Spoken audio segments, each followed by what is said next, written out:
நீதிமொழிகள் 4வது அதிகாரத்திலே 20வது 21வது 22வது வசனங்களை வாசித்து பார்த்தீர்களானால், என் மகனே, என் வார்த்தைகளை கவனி, அவைகளுக்கு உன் செவியை சாய், அவைகள் உன் கண்களை விட்டு பிரியாதிருப்பதாக, அவைகளை உன் இருதயத்துக்குள்ளே காத்துக்கொள், அவைகளை கண்டுபிடிக்கிறவர்களுக்கு அவைகள் ஜீவனும் அவர்கள் உடலுக்கெல்லாம் ஆரோக்கியமுமாம்.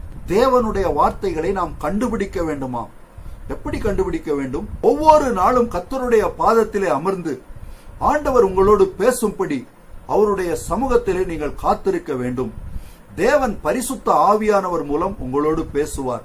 அந்த உங்களை குறித்த தேவ சித்தத்தை, உங்கள் குடும்பத்தை குறித்து, உங்கள் ஊழியங்களை குறித்து நீங்கள் வேதத்தை வாசிக்கும் போது, நீங்கள் வாசிக்கிற வேத வசனத்தின் மூலம் ஆவியானவர் உங்களோடு பேசுவார். அந்த வார்த்தையின் வெளிப்பாடுகள் உங்களுக்கு கிடைக்க வேண்டும்.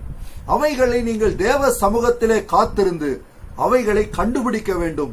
அந்த வார்த்தைகளை ஒவ்வொரு நாளும் நீங்கள் பெற்றுக் கொண்டீர்களானால், வார்த்தை சொல்லுகிறது, அவைகளை கண்டுபிடிக்கிறவர்களுக்கு அவைகள் அவர்களுக்கு ஜீவனும் அவர்கள் உடலுக்கெல்லாம் ஆரோக்கியமுமாம். உங்களுக்கு ஜீவனை கொடுக்கும் அந்த வார்த்தைகள் உங்கள் உடலுக்கு ஆரோக்கியத்தை கொடுக்கும். அன்பான தேவ பிள்ளைகளே, இந்த சத்தியம் உங்களுக்கு இப்பொழுது கேடகமாய் மாறிவிடுகிறது. உங்களுக்கு ஆரோக்கியத்தை கொடுத்து உங்கள் சரீரத்தில் எந்த ஒரு வியாதி வராதபடி, எந்த ஒரு பலவீனம் வராதபடி அவைகள் உங்களை பாதுகாக்கிற கேடகமாய் மாறிவிடுகிறது.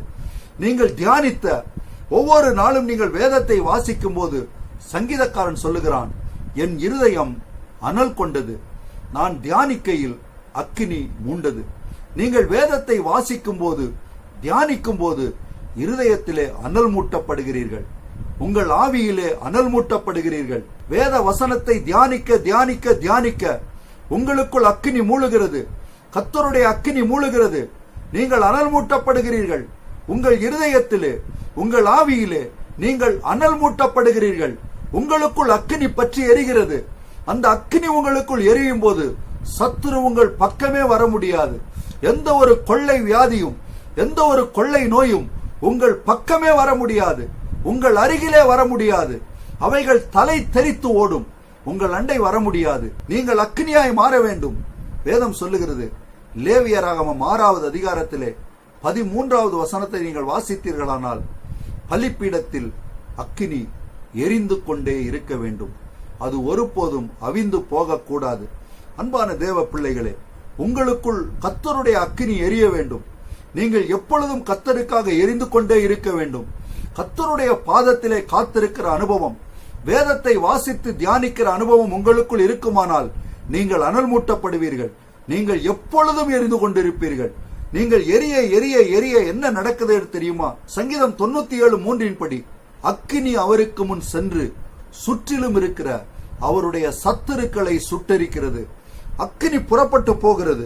நீங்கள் தேவ சமூகத்திலே காத்திருக்கும் போது, நீங்கள் அனல் மூட்டப்படும் போது, நீங்கள் ஆவியிலே அனல் பற்றி எரியும் போது உங்களுக்குள் இருக்கிற அக்கினி புறப்படுகிறது. உங்களுக்குள் இருக்கிற அக்கினி புறப்பட்டு உங்களுக்கு எதிராக எழும்புகிற பொல்லாத ஆவிகளை சுட்டரிக்கிறது. எல்லா பொல்லாத வியாதிகளை சுட்டரிக்கிறது. எல்லா கிருமிகள் சுட்டரிக்கப்படுகிறது.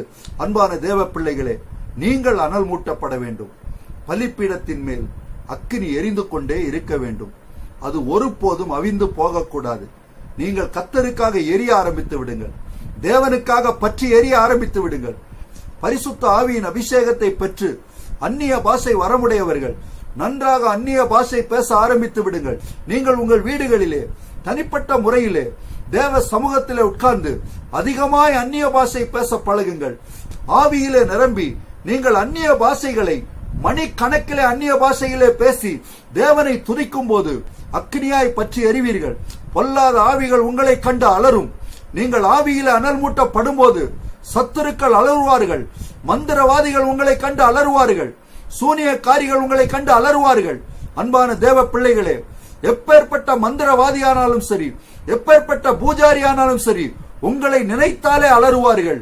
ஏனென்றால் உங்களுக்குள் இருக்கிற அக்கினி அவர்களை சுட்டரித்து போடும். அவர்கள் உங்கள் முன்பாக நிற்கவே முடியாது. நீ உயிரோடு இருக்கும் நாளெல்லாம் ஒருவனும் உனக்கு முன்பாக எதிர்த்து நிற்பதில்லை. இந்த உலகத்திலே எந்த ஒரு பொல்லாத வியாதியும் உங்களை எதிர்த்து நிற்க முடியாது. எல்லா வியாதிகளும் உங்களிடத்தில் தோற்று போகும்.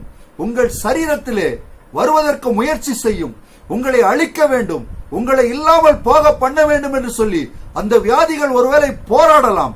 ஆனாலும் கூட அந்த வியாதிகள் உங்கள் சரீரத்திலே உங்களை ஜீவனை எடுக்க முடியாது, உங்களை அழிக்க முடியாது. அவைகள் ஓடிவிடும். தேவன் அவர்களை அழித்து போட்டு விடுவார். யோபு 2வது அதிகாரத்திலே நீங்கள் பார்க்கும் போது சாத்தான் தேவ சமூகத்திலே உத்தரவு பெற்றுக்கொண்டு யோபுவின் சரீரத்திலே உள்ளங்கால் தொடங்கி உச்சம் தலை மட்டும் கொடிய பருக்களால் அவனை வாதித்தான் என்று வேதம் சொல்லுகிறது. கொடிய வியாதியை யோபுவின் சரீரத்திலே கொண்டு வந்து விட்டான்.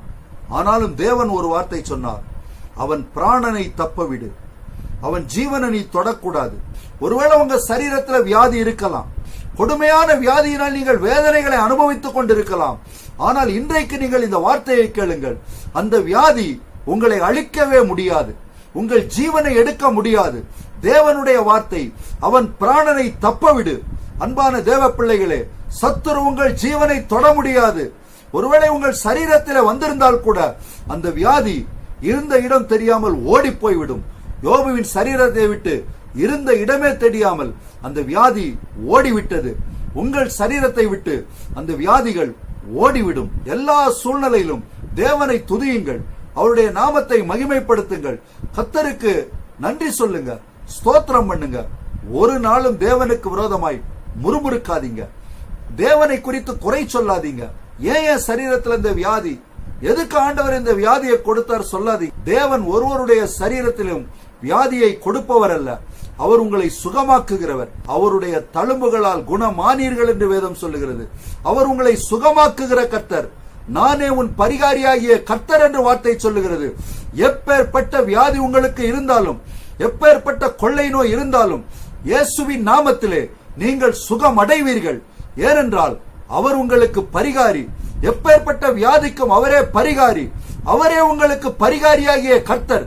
எந்த ஒரு வியாதியும் உங்கள் சரீரத்திலே அவைகள் ஆக்கிரமித்துக் கொள்ள முடியாது. அவைகளை நீங்கள் மேற்கொள்ளுவீர்கள்.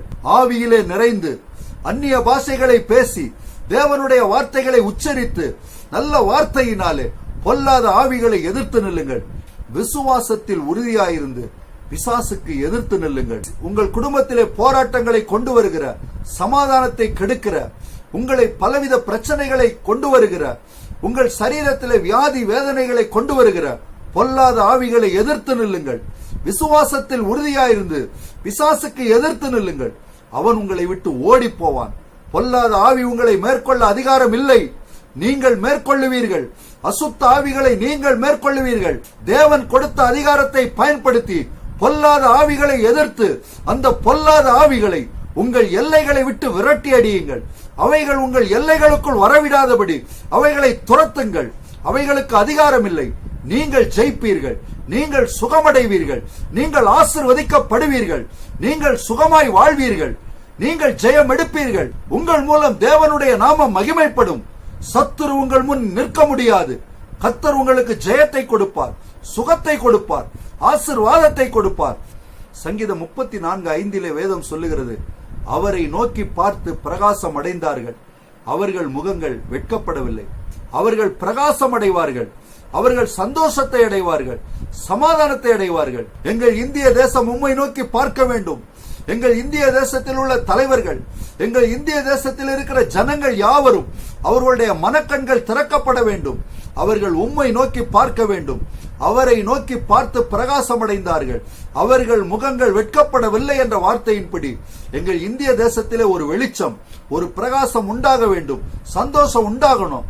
இந்த கொரோனா வைரஸ் எங்கள் இந்திய தேசத்திலே முற்றிலுமாய் அழிக்கப்பட வேண்டும் என்று சொல்லி ஒருவரும் பாதிக்கப்படக்கூடாது, ஒவ்வொருவரும் பாதுகாக்கப்பட வேண்டும் என்று சொல்லி அரசாங்கம் எடுக்கிற முயற்சிகளை கர்த்தர் ஆசீர்வதிக்க வேண்டும் என்று சொல்லி நாம் எல்லோரும் திறப்பிலே நின்று ஜெபிக்கும் போது தேவன் நம் இந்திய தேசத்தை பாதுகாப்பார், தேசத்தின் ஜனங்களை பாதுகாப்பார், தேச தலைவர்களை பாதுகாப்பார்.